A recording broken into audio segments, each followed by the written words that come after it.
কেন্দ্র সরকারের নিয়ে আসা ওয়াকফ সংশোধনীর আইনের বিরুদ্ধে সারা দেশে আন্দোলন হচ্ছে, পশ্চিমবাংলাতেও আন্দোলন হচ্ছে। পশ্চিমবাংলায় আন্দোলন করতে গিয়ে দেখলাম দু একটি অপ্রীতিকর ঘটনা ঘটে গিয়েছে, যেটা কাঙ্ক্ষিত না, এটা মোটেও কাম্য নয়। আমার অনুরোধ সকলের কাছে যে শান্তিপূর্ণ আন্দোলন করুন। শান্তিপূর্ণ আন্দোলন এবং কোর্টের মামলা এই দুটোই এই অসাংবিধানিক কেন্দ্রীয় সরকারের নিয়ে আসা বিল প্রত্যাহার করতে পারে।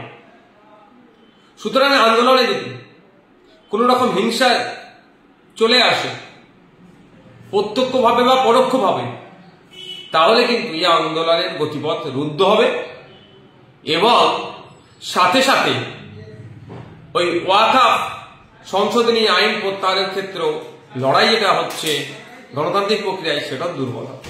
আমাদের মাথায় রাখতে হবে, আমাদের আন্দোলনটা দীর্ঘমেয়াদী করতে হবে। আমাদের আন্দোলনটা সুনির্দিষ্ট ওয়েতে রাস্তাতে নিয়ে যেতে হবে এবং সম্পূর্ণ শান্তিপূর্ণ। বিভিন্ন পন্থা অবলম্বন করতে হবে শান্তিপূর্ণ আন্দোলনের জন্য। আমাদেরকে নজর রাখতে হবে। অনেক ক্ষেত্রে দেখা গিয়েছে, বিগত দিনের অভিজ্ঞতা থেকে আমরা বলছি, সে সিএনআরসি সময় থেকে আর এই মুর্শিদাবাদের ঘটনা পর্যন্ত, যে হয় কোনো ক্ষেত্রে মিছিলের মধ্যে ঢুকে আন্দোলনকারী সেজে আন্দোলনকে বিপদে পরিচালনা করার জন্য হিংসা ছড়ানোর চেষ্টা হয়েছে। সেইগুলোকে আমাদেরকে প্রতিহত করতে হবে ঠান্ডা মাথায়। সেগুলোকে যারা মিছিলের মধ্যে ঢুকে মিছিলকে বদনাম করার চেষ্টা করছে, তাদের এই ঘটনাকে ভিডিওগ্রাফি করে পুলিশের হাতে তাদেরকে তুলে দেওয়া। দ্বিতীয়ত আর একটা প্ররোচনা চলে, সেটা হচ্ছে কি, মিছিল যাচ্ছে বা মিটিং হচ্ছে, দূর থেকে কোনো কমেন্ট পাস করা বা ইট ছুড়ে দেওয়া। এরপরে কি হয়, যারা মিছিলে আছেন স্বাভাবিক এটা হবেই রিয়াক্ট করে, এই রিয়াক্ট থেকে হিংসা ছড়িয়ে দুই পক্ষের বচসা হবে, হিংসা ছড়িয়ে যাবে। তাহলে এইটা তো আন্দোলনের গতি রুদ্ধ হবে। সুতরাং কিন্তু এই ধরনের ঘটনা ঘটে। ধুলিয়ানে যে ঘটনা ঘটেছে শুনলাম, এই ধরনেরই ইট ছুড়াকে কেন্দ্র করে হয়েছে। এখন বিশাল ভাবে ফেলাও হবে, মিডিয়া দেখাচ্ছেন অনেক রকম ভাবে, কিন্তু মানুষ তো ক্ষতিগ্রস্ত হয়ে যাচ্ছে। আমাদেরকে মাথায় রাখতে হবে। তো এই ধরনের ঘটনার যদি আমরা সম্মুখীন হই, যারা আন্দোলন করছেন, তাদের কাজ কি হবে, যে টোটাল মিছিল মিটিং বা যা হচ্ছেন আপনারা নির্দিষ্ট লোক রেখে ভিডিওগ্রাফি করুন। এই ধরনের ঘটনা হলে যে ভিডিওগ্রাফিতে আসবে, সেই ফুটেজটা নিয়ে ওখানে পুলিশ নিশ্চিতভাবে থাকবে, ইন্টিমেশন যে প্রোগ্রাম আপনারা করবেন, যে তাদের কাছে তুলে দেওয়া, যে বিরুদ্ধে আইনত ব্যবস্থা নিয়ে, এবং তদারকি করা পুলিশ আইনত ব্যবস্থা নিচ্ছে কি নিচ্ছে না, এটা মাথায় রাখবে। আর একটা জিনিস বলছি, আমি হিন্দু মুসলিম উভয় সম্প্রদায়ের মানুষের কাছে বলছি, এই ওয়াকফের লড়াইটা কোনো ধর্মীয় লড়াই নয়। আমি মনে করি বা আমাদের পার্টি মনে করে এটা আর্থসামাজিক লড়াই একটা, এটা দেশে সংবিধানকে বাঁচানোর একটা লড়াই। এর সংবিধানের আজকে মৌলিক অধিকারের উপরে আঘাত দিচ্ছে বিজেপি সরকার।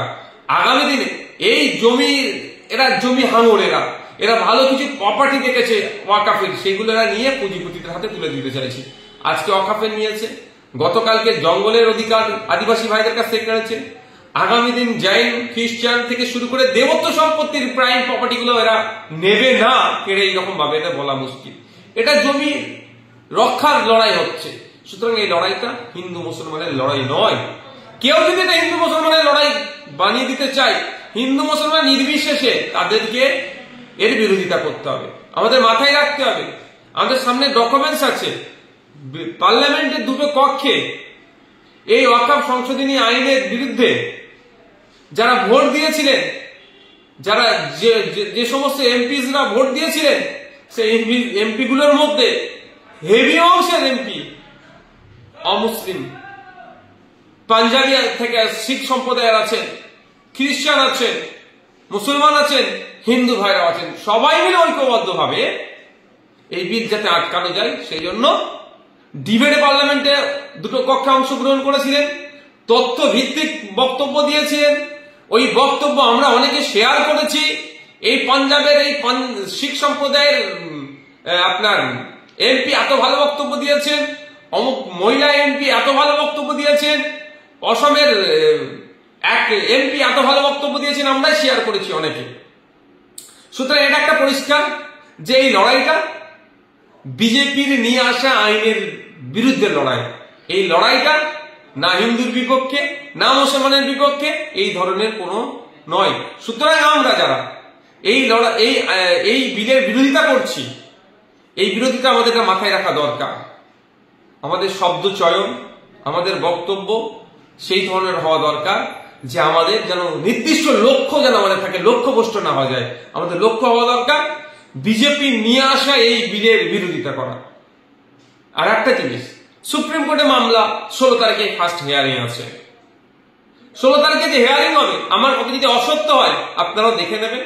যে সমস্ত অ্যাডভোকেটরা দাঁড়াবেন, আইনজীবীরা যারা এই মামলার আমরা যারা মামলা করেছি আমাদের পক্ষ নিয়ে যারা দাঁড়াবেন, তাদের মধ্যে হেভি অংশের আইনজীবী কিন্তু মুসলিম সম্প্রদায়ের নয়। আর যে হিন্দু ভাইদেরকে বিজেপি ভুল বুঝিয়ে এই অকাফ নিয়ে হিন্দু মুসলমানের মধ্যে বিভেদ তৈরি করার চেষ্টা করছে, সেই হিন্দু ভাইদেরকে বলছি, পার্লামেন্টে যারা এই ওয়াকফ আইনের বিরুদ্ধে তখন বিল ছিল, বিলের বিরুদ্ধে ভোট দিয়েছিলেন, তারা সবাই কিন্তু মুসলিম সম্প্রদায়ের নয়, তারা অনেকে হিন্দু সম্প্রদায়ের, বেশি হচ্ছে হিন্দু সম্প্রদায়। তাহলে তারা ভোট কেন দিয়েছে? এটা মুসলমানদের শুধু সমস্যা নয়, এটা দেশের একটা জ্বলন্ত সমস্যা। সংবিধানকে এরা মিটিয়ে দিতে চাইছে, সংবিধানকে রক্ষা করতে হবে, এই জন্য তারা ভোটটা দিয়েছে। ঠিক একইভাবে সুপ্রিম কোর্টে যে সমস্ত আইনজীবীরা লড়াই করবেন, 16 তারিখ থেকে শুরু হবে লড়াই, হিয়ারিং শুরু হবে, তারা শুধুমাত্র মুসলিম সম্প্রদায়ের নয়, তারা হিন্দু সম্প্রদায়েরও আছেন, বিভিন্ন সম্প্রদায়ের থাকবেন তারা। তাহলে এটা আমাদের মাথায় রাখতে হবে। এই লড়াইটা আমাদের সংবিধান বাঁচানোর লড়াই। এই লড়াইটা ওয়াকফ শুধুমাত্র ওয়াকফ সম্পত্তি বাঁচানোর লড়াই নয়। আগামী দিনে দেবত্ব সম্পত্তি থেকে হাত দেবে না কেউ গ্যারান্টি নিয়ে বলতে পারে না। আগামী দিনে শিখ সম্প্রদায়ে যে গুরুদুয়ারা থেকে শুরু করে যে সমস্ত প্রপার্টিজ গুলো আছে, রিলিজিয়াস এন্ডোমেন্টস গুলো আছে, সেগুলোতে হাত দেবে না কেউ দায়িত্ব নিয়ে বলতে পারবে। তো সুতরাং বৌদ্ধদের সম্পত্তিতে হাত দেবে না, খ্রিস্টানদের সম্পত্তিতে হাত দেবে না কেউ দায়িত্ব নিয়ে বলতে পারবে। সুতরাং এদের যে আগ্রাসী মনোভাব, জমি মাফিয়া, জমি যে লুট করতে চাইছে এরা, এটা বন্ধ করতে হবে। সেই জন্য আমাদের সকলকে ঐক্যবদ্ধ হয়ে এই লড়াইয়ে সামিল হতে হবে। এই লড়াইয়ে সামিল হয়ে বিজেপির এই নিয়ে আসা বিলের বিরোধিতা করতে হবে। আমরা কোনো মতেই এই লড়াইকে, এই আন্দোলনকে শুধুমাত্র একটা সম্প্রদায়ের আন্দোলন বলে দেগে যেমন দেব না, শুধুমাত্র একটা সম্প্রদায়ের মানুষই আন্দোলন শুধু করবে এটা বলো কাউকে আমরা এই আন্দোলন যারা করতে চাই তাদেরকে নিরুৎসাহী করব না। এই আন্দোলনটা সর্বসম্প্রদায়ের মানুষ, সর্বধর্মের মানুষ মিলে আন্দোলন করতে হবে এবং সকলে ঐক্যবদ্ধ থাকলে বিজেপি সরকার দ্রুত এই আইনকে প্রত্যাহার করতে বাধ্য হবে। কৃষি বিল নিয়ে সরকার পিছু হেঁটেছিল কেন? কৃষক সম্প্রদায় যারা ছিলেন, কৃষক সম্প্রদায়ের মধ্যে শুধুমাত্র শিখ সম্প্রদায়ের মানুষ ছিলেন না, ভিন্ন সম্প্রদায়ের মানুষ ছিলেন। হিন্দু কৃষক, মুসলিম কৃষক, খ্রিস্টান কৃষক, পাঞ্জাবি কৃষক, সব কৃষক মিলে এক হয়ে কৃষক সম্প্রদায় আন্দোলন করেছিল। এমন আন্দোলন করেছে, শান্তিপূর্ণ আন্দোলন, সেটা বাধ্য হয়েছে কেন্দ্র সরকার পিছু হাঁটতে। তাই আমাদেরকেও সজাগ সতর্ক থাকতে হবে। কিছু কুচক্রীদের ফাঁদে আমরা পা দেব না। কিছু রাজনৈতিক কারবারিরা আছে যারা লাশের উপরে রাজনীতি করতে চায়, যারা হিংসাকে সামনে রেখে, বিভাজনকে সামনে রেখে কেউ ক্ষমতায় টিকে থাকতে চায় তো কেউ ক্ষমতায় আসতে চায়, তাদের ফাঁদে আমরা পা দেব না। আমরা প্রতিবেশী, আমাদের সহনাগরিকের যে ভাবে আমরা সহাবস্থান আমাদের ছিল সেটা আছে, থাকবে। এটা মাথায় রেখে কিভাবে আমার প্রতিবেশী নাগরিককে এই আইনের কুফলটা কি আছে সেটা বুঝাতে হবে, আপনাকে বুঝিয়ে তাকেও এই আন্দোলনে সামিল করার দায়িত্ব আপনাকে নিতে হবে। আর প্রতিবেশী ভিন্ন সম্প্রদায়ের মানুষ যদি ভুল বুঝে তাকেও সঠিকটা বোঝাতে হবে। তাকে বিজেপি বা আরো সেই সমস্ত রাজনৈতিক দলগুলো আছে ভুল পথে পরিচালিত করার চেষ্টা করলে সেটা করতে দেওয়া যাবে না। পরিশেষে আবারও বলছি, একটা কথা কারো যদি খারাপ লাগে আমাকে ক্ষমা নজরে দেখবেন, যে নেতৃত্বহীন কোন আন্দোলনে আপনারা যাওয়া থেকে 5 বার ভাববেন। কারণ যে কোনো আন্দোলনে, গণতান্ত্রিক প্রক্রিয়া আন্দোলন যেখানেই হয় সেখানেই আমার সমর্থন থাকে। কারণ এখন একটা সময় চলছে, বিজেপি তৃণমূলের করুণ অবস্থা চলছে। তো বিজেপি বিভাজনের রাজনীতি করে ক্ষমতায় টিকে থাকতে চাইছে, আর তৃণমূল এই তৃণমূল সরকার আমলে যে 26,000 চাকরি বাতিল হয়েছে, যোগ্যরা অনেক বাতিল হয়ে গেছে, তার থেকে পরিত্রাণ পাবো কি করে? তার জন্য সে বিভিন্ন রাস্তা খুঁজছে। সুতরাং সজাগ সতর্ক থাকবেন, প্ররোচনায় পা দেওয়ার দরকার নেই। ওয়াকফ সংশোধনী আইনের বিরুদ্ধে গণতান্ত্রিক প্রক্রিয়াকে আমাদেরকে দীর্ঘমেয়াদী আন্দোলন সংগঠিত করতে হবে।